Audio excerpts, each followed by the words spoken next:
Good afternoon. Welcome to TSPN. I'm Lennox, and I'm with the American Legion. And in this segment, we're going to be talking about some news in depth. Today we have Terry Sanders, our Amador County Veteran Service Officer, and he's going to give us some information on veterans and on some of the services that are available to them. Terry, thanks for being here. Well, thanks for having me. I look forward to being here and talking to you about these important issues today. Thank you. We'll be right back in just a few moments after a couple of important messages. Please stand by, and again, welcome to TSPN. You're watching Amador County's local television network, TSPN. Welcome back. I'm Al Lennox with the American Legion, and here we are at News in Depth on TSPN. Today I'm here with Terry Sanders, our County Veteran Service Officer. And Terry, how about a little background? I know you're fairly new to the county, and I know you've been on the show once or twice, but some folks might have missed it. Tell us a little bit about yourself. Well, I'm new to Amador County. However, I did graduate from Calaveras High School back in 1978. Ooh, way back there. That's a competitor, you know. Yeah, I know that. However, I went off to college to play basketball, and that didn't work out too well. My own fault. However, I joined the Navy in 1982. And I stayed in until 2008 and retired in 2008 as a senior chief. And then I stayed down in Kings County, continued my education, earned a bachelor's degree in organizational leadership, and I got a job down in Kings County as a county veteran service representative down there. Wow.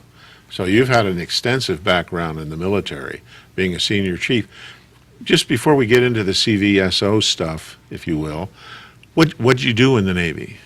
I was an aviation electrician. I was stationed with several seagoing squadrons. My first squadron was VF-31, stationed in Oceana, Virginia. Made the John F. Kennedy cruise in 1983. I was off the coast of Lebanon when the Marine barracks got bombed, where we lost over 200 Marines and sailors. We launched 2 Alpha strikes, actually had an airplane shot down off of the John F. Kennedy and lost several pilots during that time frame. And then I came to the West Coast, and I was in F-18 squadrons, F-8 Super Hornet squadrons, A-7 squadrons. I made a total of 9 deployments in my 26 years. Wow, you have had some experience. 26 deployments. No, 9 years, 26 years, 9 deployments. 9 deployments, got it. Right. I made a Westpac cruise back in the in the mid '60s, and that was okay. Yeah, that was okay. So we're talking to somebody that knows.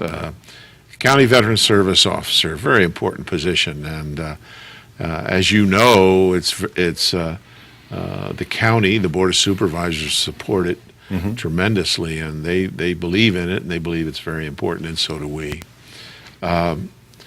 What is just a broad base general description of a county veteran service officer? Well, a county veteran service officer is first and foremost employed by the county, and without 100% backing from a Board of Supervisors and the Chief Administrative Officer, the job is not a job that just anybody can do.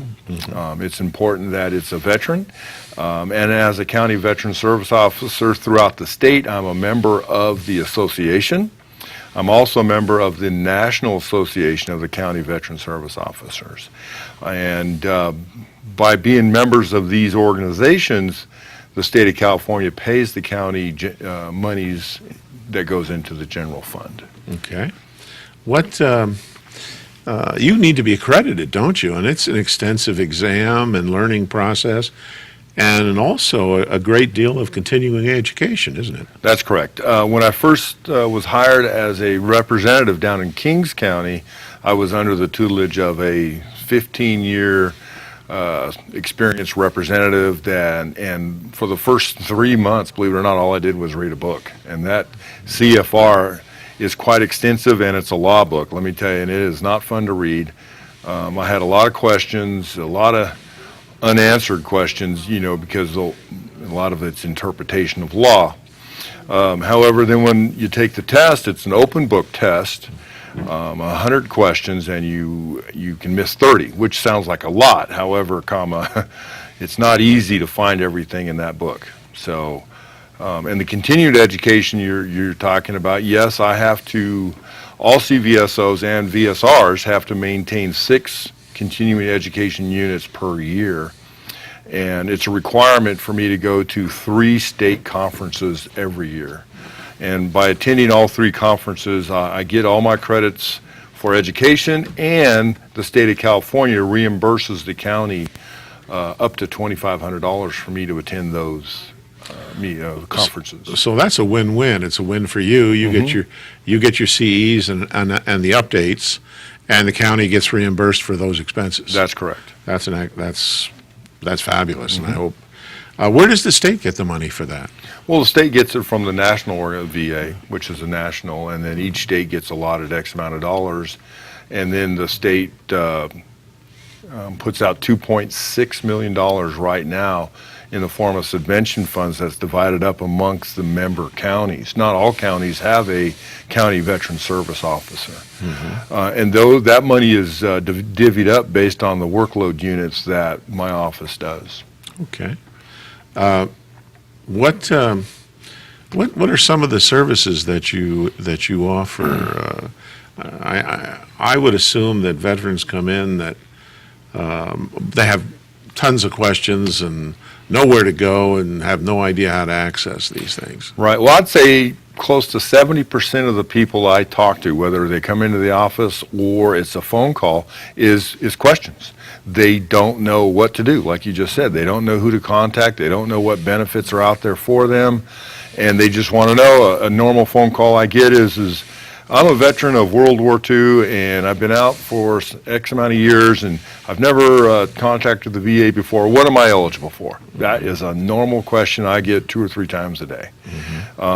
What I do is I try to get the veteran to come into the office and sit down and have an interview, a conversation with them to ascertain what they did while they were in the service and what we could possibly do for a claim for a aggravated injury or disease or an incurred injury or disease while they were in the service.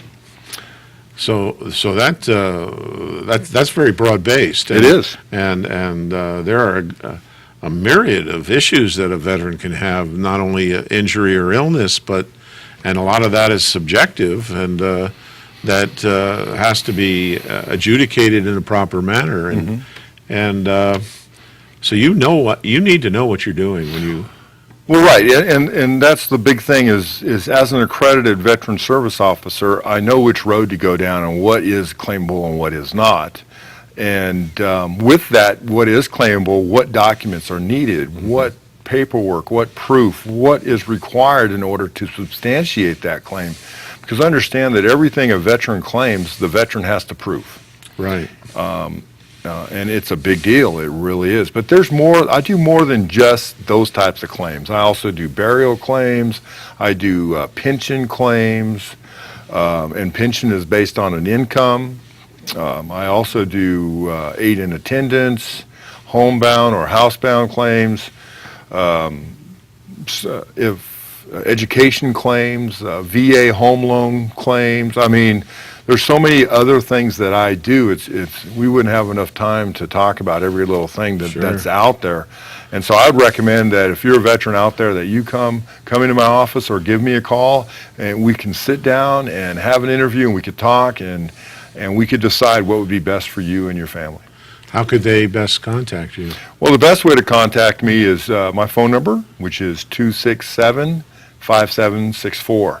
I highly recommend you call me prior you just coming to the office, because here's a reason why. Because if I'm not at the office because I'm here, my door's closed. And I would hate for anybody to drive down from Kirkwood or Pioneer just to find a closed door. So please call ahead and verify I'm in the office, and I don't take appointments. However, I do keep track of what my calendar is and whether I'm going to be in the office or not.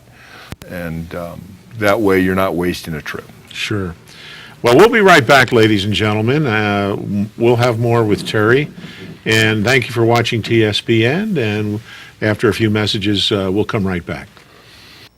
You're watching Amador County's local television network, TSPN.